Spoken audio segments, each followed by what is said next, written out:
কিভাবে সোজা কখন আপনি যদি এভাবে শরীরটা ফালাই দেন খালি এরকম করেন খালি ব্যাকআউট আমাদের সব শিখানো সোজাও একটা আমি কাটতে পারি কিন্তু আসল 1 ইঞ্চি কাটতে দিছে পারছি 2 ইঞ্চি দিছে এভাবে নেবে কাটা লাগছে যখন আপনি 10 ইঞ্চি দিছে কিংবা 12 ইঞ্চি দিছে তখন আমি কি করলাম আর পারতেছি না তখন এরকম তা আমরা করব না আমরা কাটিং এ করার সময় এই যে লোকটা এই লোকটা এভাবে টানবো হ্যাঁ ইজিলি যা হ্যাঁ আমরা এখন অল্প জায়গা আমরা আগে কাটিংটা আগে ঠিক আছে আমরা সবাই এই ডিএলআই তার পাইপ সরাও আমরা পাইপটা সরাই নাও খান এবার এই পাশে আসেন আমরা সবাই এই যে এখানে ধরে আমাদের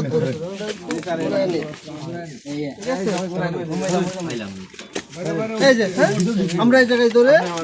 জায়গায় ধরে আপাতত আরে কি একটা ঝামেলা সামনে দিয়ে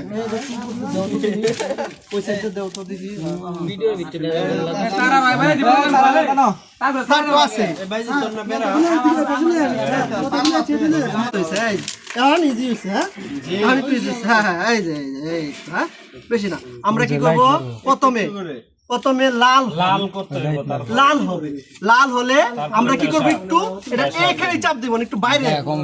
বাইরে নিয়ে পরে চাপটা দিব আর পরে কাটা ভিতরে আসে বিসমিল্লাহ তে একজন আসো হ্যাঁ দেখি যাই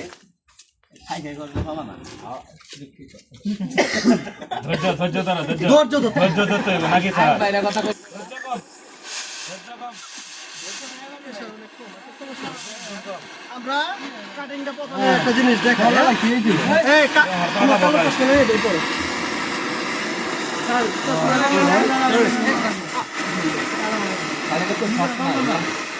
আমাদের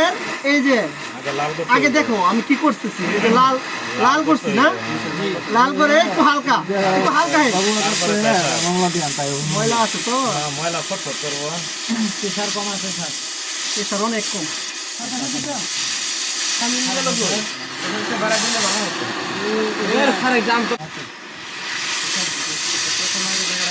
লাল করতে হইব লাল করার পরে প্রেসার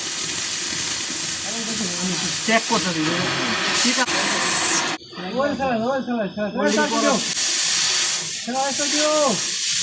কি রং আছে নাকি না রং না ওয়েল্ডিং করার এরকম কোনো কিছু আছে জানি যে ওয়েল্ডিং করা ফুল ওয়েল্ডিং করা এগুলো কিন্তু বিশ্বাস করতে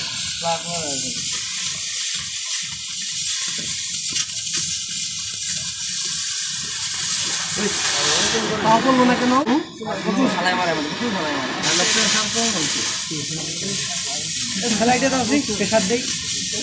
না ঠিক আছে ঠিক আছে জ্বালায় ডিস্টার্ব করছে হ্যাঁ প্রচুর জ্বালায়